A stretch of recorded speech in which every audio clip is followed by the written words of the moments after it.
আসসালামু আলাইকুম। Preliminary syllabus আসলে কিভাবে রিভিশন দেওয়া উচিত? মনে করুন আপনার একটি বই আ পড়া শেষ হয়েছে। আমি একটা চ্যাপ্টারের উদাহরণেই যাচ্ছি যে বাংলাদেশের অর্থনীতি।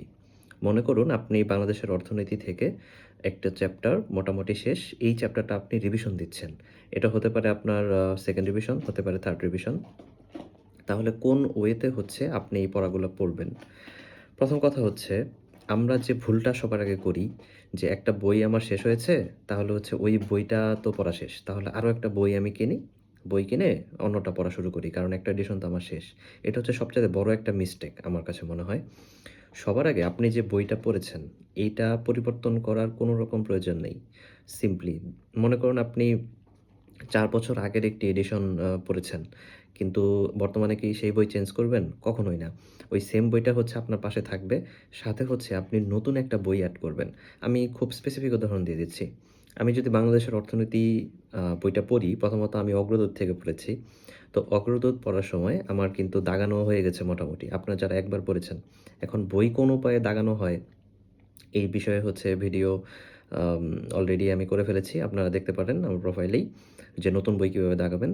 তো আপনারা যখন একটা বই দাগানো শেষ করবেন, এরপর ওই বইয়ের কোয়ান্টিটি বৃদ্ধি করবেন। মনে করুন আপনি ১ম এ একটা পেজে ৫ লাইন দাগিয়েছিলেন। এরপরে সেটা ৭ লাইনে নিয়ে যান। এখন এটা নিবেন কিভাবে? এটা হচ্ছে আপনার পরীক্ষা দিতে, দিতে হচ্ছে আপনি অভিজ্ঞতাটা অর্জন হবে। এবং মোস্ট ইম্পোর্টেন্টলি প্রত্যেকটা টপিকেই কিন্তু বারবার পরীক্ষা হয় লাইভ এমসিকিউতে। তো আপনি যখন রিভিশন দিবেন দেখবেন যে নতুন নলেজ আপনার আসছে। হুম? যাই হোক আমি রিভিশনে ফিরে যাই। আপনি যখন 2nd রিভিশন দিবেন, আমি যদি অগ্রদূত পড়ে থাকি, আমার পড়া তো মোটামুটি শেষ। এরপরে হচ্ছে আমি আরেকটা বই নেব। মনে করি যে আমি বেসিক ভিউ নিলাম। তাহলে আমি যেটা করব যে অগ্রদূতে প্রথমত ৩০ মিনিট ৪০ মিনিট আমি হচ্ছে অগ্রদূত চ্যাপ্টারটা পড়ব। যেটা আমার আগে পড়া ছিল। এখন আগে পড়া জিনিস কিন্তু খুব বেশি সময় লাগে না। এর সাথে যেটা করব যে নতুন যে বইটা আমি নিচ্ছি, সেই বই থেকে আমি জাস্ট ওভারভিউ দেব যে, যে তথ্যগুলো অগ্রদূতে ছিল না, এগুলো আমি বেসিক ভিউ থেকে পড়ব। তো এই হচ্ছে উপায়। কখনোই হচ্ছে আপনার পড়া বইকে কখনোই ইগনোর করবেন না। আপনি যতই নতুন বই কিনেন, আমাদের আসলে কিন্তু আমরা যে মনে রাখি, এটা কিন্তু একটা ছবি আকারে মনে রাখি। ছোটবেলায় বলত না যে, আম আচ্ছা আমি একটা সিম্পল উদাহরণই দেই যে, কোরআন শরীফ একটা হচ্ছে আমরা যে কোরআন শরীফ পড়ি এবং হাফেজি কোরআন শরীফ ২ টা কিন্তু অনেক পার্থক্য আছে। হাফেজি কোরআন শরীফ দেখবেন যে অনেক ছোট, একই পেজে অনেক বেশি কোয়ান্টিটি। কারণটা কি? কারণ হচ্ছে হাফেজ যারা তারা তো হচ্ছে মুখস্থ করে। পুরো পেজ। তো আমি যদি আপনাকে বলি যে তড়িৎ বিভব, আপনি দেখেন তড়িৎ বিভবের যে আপনার 9-10 এর বইটা ছিল, ওই পেজে আপনার অলরেডি মনটা চলে গেছে যে তড়িৎ বিভব কোন অংশে লেখা ছিল। মানে আমরা পেজ হচ্ছে ছবি আকারে মনে রাখি আমার মাথায়। তো আপনি যখন বইটা চেঞ্জ করবেন, তখন কিন্তু ওই ছবিগুলো নষ্ট হয়ে যাবে। ইভেন যদি এডিশন চেঞ্জ করেন, ধরেন আপনি আম আ একটা উদাহরণ হিসাবে হচ্ছে যে, কোন একটা টপিক মনে করুন বাংলাদেশের বাজেট। এই বাজেটটা ছিল আপনার বইয়ের বাম পেজে। আপনি নতুন একটা এডিশন কিনলেন, সেটা চলে গেছে ডান পেজে। দেখবেন এটা আপনার সহজে মনে থাকবে না। তো আপনার পুরাতন বই যত পুরাতনই হোক, সেটা অবশ্যই কন্টিনিউ করবেন। সাথে হচ্ছে নতুন এডিশনের বই অথবা নতুন কোনো বই। আমি স্পেশালি প্রত্যেকটা বুক লিস্টে বলেছি আমি ২ টা বই এট লিস্ট ফলো করতাম। তো আম 2nd বইটা হচ্ছে জাস্ট ওভারভিউ দিবেন। ফার্স্ট বইতে যে তথ্য নেই সেটা হচ্ছে 2nd বই থেকে পড়বেন। এই ২ টার কম্বিনেশন সবসময় করতে হবে। এখন যখন রিভিশন আপনি বারবার দিবেন, তখন কি করবেন?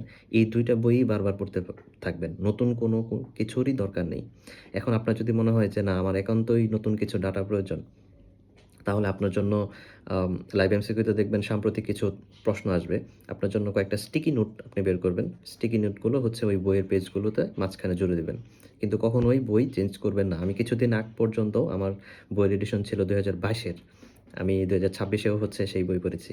তো আমার মনে হয় যে বই চেঞ্জ করা অনেক বাজে একটা কাজ। আর রিভিশনের ক্ষেত্রে অবশ্যই আম আপনি মনে করুন যে আমি যে উদাহরণে ছিলাম বাংলাদেশের অর্থনীতি। আমার অগ্রদূত পড়া শেষ, বেসিক ভিউ পড়া শেষ। এই ২ টা বই পড়া মনে করুন শেষ হয়ে গেল। এরপরে আমি কি করব? এরপরে হচ্ছে দেখবেন লাইভ এমসিকিউতে যে ফ্রি পরীক্ষাগুলো থাকে, ফ্রি না ইনফেক্ট ডেইলি যে পরীক্ষা থাকে, দেখবেন এই অর্থনীতি ঘুরে ফিরে কোনো না কোনো সময় আসবে। হ্যাঁ? র‍্যান্ডমলি। এটা আপনার কোনো রুটিনের সাথে না। যখন র‍্যান্ডমলি এই পরীক্ষাগুলো আসবে, তখন আপনি জাস্ট একটা বই খুব স্পিডে পড়বেন। খুব স্পিডে বলতে আসলে স্পিড হচ্ছে ডিপেন্ড করে ইন্ডিভিজুয়ালের উপরে। বাট আমি মনে করি যে রিভিশনের ক্ষেত্রে স্পিড অনেক বেশি জরুরি। আপনি খুব স্পিডে যদি হচ্ছে বইটা ওভারভিউ দিতে থাকেন, আপনার নট নেসেসারি যে আপনার খুব ভালো করে শেষ করতে হবে। কিন্তু বইটা জাস্ট একটা আপনি পেজ উল্টান এট লিস্ট। পেজ উল্টালে কি হবে যে আপনার ওইটাই মেমোরিতে ক্রিয়েট হয়ে থাকবে যে মেমোরির কোন পাশে কোন অংশটা ছিল। ওইটা জাস্ট পেজ উল্টিয়ে পরীক্ষাটা দিয়ে ফেলেন। এখন পরীক্ষায় ভালো করতে হবে বা এরকম খুব বেশি নেসেসারি না। এখন পড়ার টেকনিক একেকজনের একেক রকম। আমার আসলে যেটা ছিল যে আমি অনেক বেশি স্পিডে পড়তাম, অনেক বেশি স্পিডে রিভিশন দিতাম। এইজন্য হচ্ছে এটলিস্ট ২ টা বই। আমি ২ টা বই অনেকবার রিভিশন দিয়ে ফেলেছি। অ্যান্ড ওই যখনই লাইভ এমসিকিউতে ডিফারেন্ট কোনো পরীক্ষা আসতো, তখন হচ্ছে ওই বইগুলো আমি রেগুলার রিভিশন দিতাম। তো সারমর্ম করি যে কখনোই বই চেঞ্জ করবেন না, সেটা যে অডিশনেই হোক। ১ম বই শেষ হওয়ার পরে 2nd বই সাথে নিবেন, সেটা দাগিয়ে পড়বেন। যা এমনভাবে দাগাবেন যেন ১ম বইয়ের কমপ্লিমেন্টারি হিসেবে 2nd বই আসে। একই তথ্য আপনি ১ম বইয়েও দাগাচ্ছেন, 2nd বইয়েও দাগাচ্ছেন, এটা যেন না হয়। ২ টা যেন ব্যালেন্স থাকে আরকি। এই ২ টা বই দাগানোর পরে আমার মনে হয় ৩য় কোনো বই পড়ার প্রয়োজন নেই। আর এই হচ্ছে প্রসেস। আমরা আসলে প্রিলিমিনারি রিভিশন পদ্ধতি আমার মনে হয় এরকমই হওয়া উচিত। সো সবার জন্য অনেক শুভকামনা। পরবর্তী ভিডিও পর্যন্ত সবাই ভালো থাকবেন। আল্লাহ হাফেজ। আসসালামু আলাইকুম।